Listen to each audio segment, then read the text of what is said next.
ہم نے کلمہ پڑھا ہے، کلمے کے کسی تقاضے کو پورا بھی نہیں کیا، ہم جنتی ہیں۔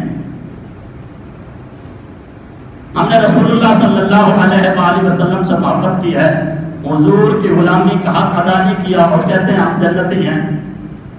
ہم نے قرآن کو پڑھا ہے لیکن قرآن کے کسی ایک حکم کو بھی نہیں مانا اور ہم کہتے ہیں ہم جنتی ہیں۔ ہمیں اسلام سے عزت ملی، اسلام کی وجہ سے ہمیں وقار ملا، لیکن اب ہم اسلام کے طور طریقے کے اوپر چلنے کے لیے تیار نہیں ہیں اور ہم کہتے ہیں ہم جنتی ہیں۔ میرے مصطفیٰ کریم علیہ الصلوۃ والتسلیم نے ارشاد فرمایا کہ کلمہ پڑھنے والا کائنات کے جس کونے میں بھی ہو وہ تمہارا بھائی ہے، اور آج ہمارے بھائیوں کے اوپر اتنے ظلم اور ستم ہو رہے ہوں لیکن ہماری زبان سے ان کے لیے کوئی جملہ بھی نہ نکلے اور ظالموں کے خلاف ہماری زبان سے کوئی جملہ بھی نہ نکلے اور ہم کہتے ہیں کہ ہم جنتی ہیں۔ جنت اتنی آسان نہیں ہے۔ میرے مصطفیٰ کریم علیہ الصلوۃ والتسلیم نے ارشاد فرمایا کہ جنت کو اللہ نے پیدا کیا ہے اور جنت کے ارد گرد میرے رب نے آزمائشیں تکلیفیں رکھی ہیں، جو بندہ اس آزمائش اور اس تکلیف کو قبول کرے گا اللہ اسی ایمان والے کو جنت عطا فرمائے گا۔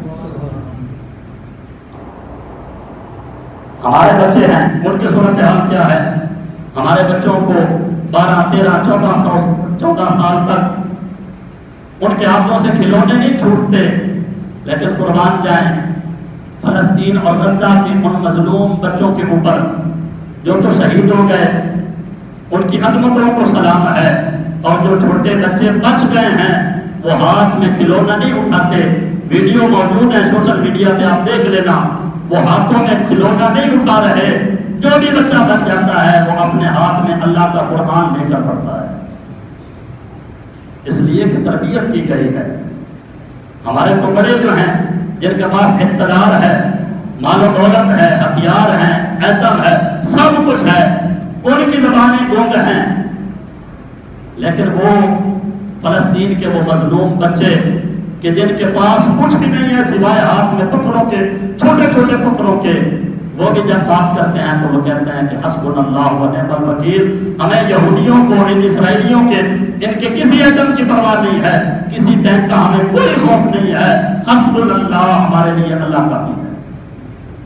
اور ادھر اقتدار بھی ہے، مال و دولت بھی ہے، عہدے بھی ہیں، ایٹمیں بھی ہیں، فوج بھی ہے، لیکن بزدلی اتنی ہے کہ اللہ کی ذات پہ بھروسہ نہیں ہے، رسول پاک صلی اللہ علیہ وآلہ وسلم کی بشارت کے اوپر بھروسہ نہیں ہے۔ ان تمام عہدیداروں سے، ان تمام طاقتوروں سے اور ان تمام ایٹمی ہتھیاروں سے فلسطین کی وہ بچی ان تمام عہدیداروں سے بڑھ کے ہے، اور تمام ایٹموں سے بڑھ کر اس کے ہاتھ میں وہ پتھر ہے جو یہودیوں کے ٹینک کو مار رہی ہے۔ یہ جذبہ ہے، یہ ایمان ہے۔ رہنا ہم نے بھی نہیں ہے، مرنا ہم نے بھی ہے، لیکن اس موت کا کیا کہنا ہم کہ جو شہادت کی موت ہو، مر جانا ہے۔ آپ نے سنا ہے کتنی جنگیں ہوئی، جب سے دنیا پیدا ہوئی ہے تب سے لے کر آج تک کتنی لڑائیاں ہوئی، کتنی جنگیں ہوئی۔ کبھی آپ نے سنا ہے کہ جو جنگ میں نہ گئے ہوں وہ اب بچ گئے ہوں؟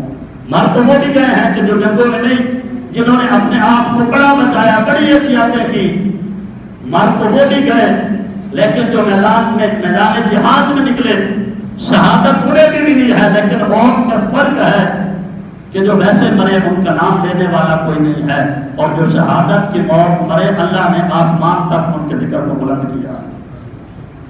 اس لیے ہمیں چاہیے کہ ہم ان باتوں کی طرف توجہ کریں۔ اپنے آپ کو جنتی کہنا بڑا آسان ہے، لیکن جنتی کام کرنا بڑے مشکل ہے۔ اپنے آپ کو جنتی کہنا، یہ تو میں بھی بیٹھا ہوں، میں بھی کہوں گا کہ میں خطیب ہوں، میں مولوی ہوں تو میں جنتی ہوں،